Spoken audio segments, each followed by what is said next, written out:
Queridos amigos da nossa família Estratégia, meu nome é Gustavo Cordeiro, sou professor aqui do curso, promotor de justiça aqui em São Paulo, e nós estamos nos 50 dicas para ministérios públicos. Vamos falar sobre processo coletivo e aqui, nesse bloco, trataremos de dois princípios extremamente importantes no nosso sistema processual coletivo, que são, primeiro, o princípio do interesse jurisdicional no conhecimento do mérito, e o segundo princípio é o da indisponibilidade da ação coletiva.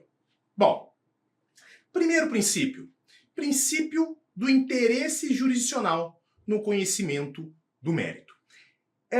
Quando falamos em direito processual coletivo, inevitavelmente precisamos fazer antes um pequeno cotejo com o direito processual civil individual.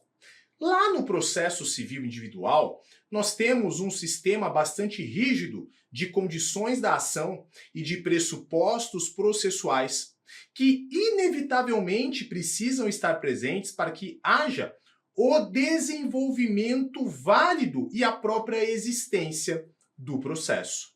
De maneira que sempre que não estiverem presentes as condições da ação e os pressupostos processuais, essas circunstâncias inevitavelmente vão conduzir o juiz a extinguir o processo sem julgamento de mérito e, portanto, sem uma sentença de mérito para aquele caso individual.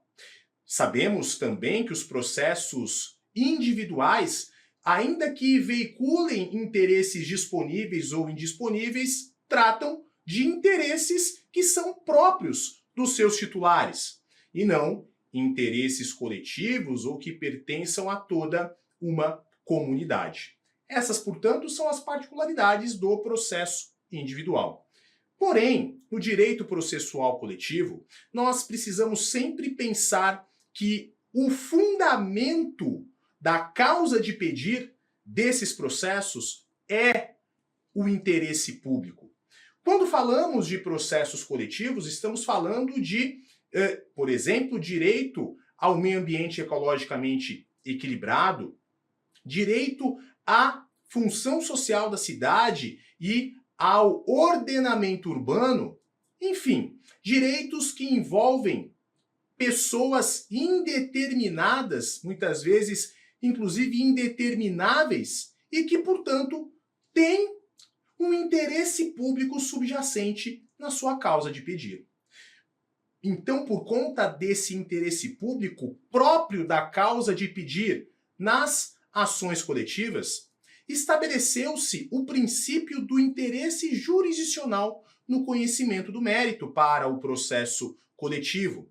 E esse princípio determina ao juiz que no processo coletivo sempre priorize a resolução do mérito. Que esse juiz no processo coletivo não se apegue excessivamente a aspectos formais, a aspectos burocráticos ou a aspectos processuais.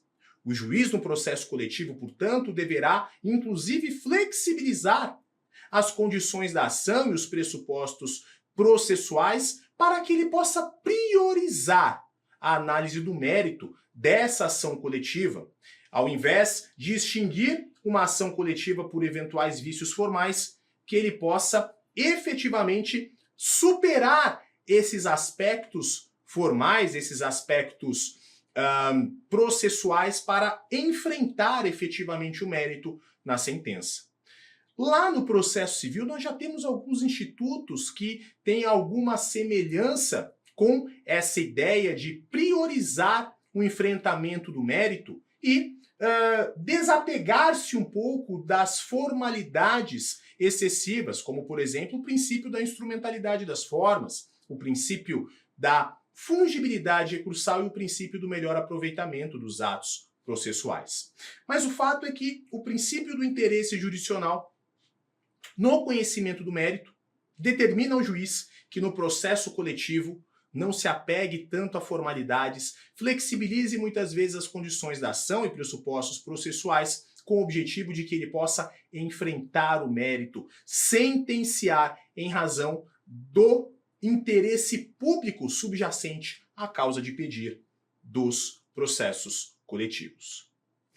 Bom, dito isso, e nessa mesma linha, prosseguindo nesse raciocínio de que no processo coletivo a causa de pedir sempre está atrelada a um elemento ou a um objeto de interesse público, existe um segundo princípio igualmente importante, denominado o princípio da indisponibilidade da ação coletiva. Você sabe muito bem que o artigo 5º da Lei de Ação Civil Pública estabelece vários legitimados ativos para a propositura de uma ação coletiva. Dentre eles, o Ministério Público, a Defensoria Pública, o Poder Público e muitas vezes até uma associação, desde que haja pertinência temática e que ela esteja já em funcionamento há pelo menos um ano. O fato é muito comum no dia a dia forense que muitas vezes uma associação propõe uma ação coletiva e acabe durante o tramitar da ação abandonando a ação, desistindo da ação de maneira infundada. Como assim, Gustavo?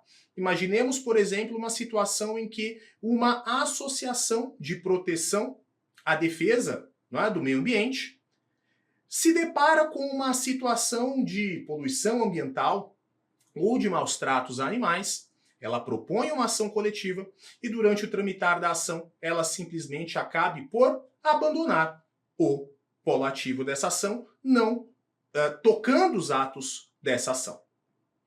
O que fazer nessa situação? Nós temos uma causa de pedir que é de interesse público. Será que o raciocínio do juiz no processo coletivo deve ser idêntico ao processo individual? E dessa forma o abandono da ação cause uma extinção do processo sem resolução de mérito? Resposta: não. O artigo 5º, parágrafo 3º da ação civil pública prevê que, em caso de desistência infundada ou de abandono da ação por associação legitimada, o Ministério Público ou outro legitimado assumirá a titularidade ativa.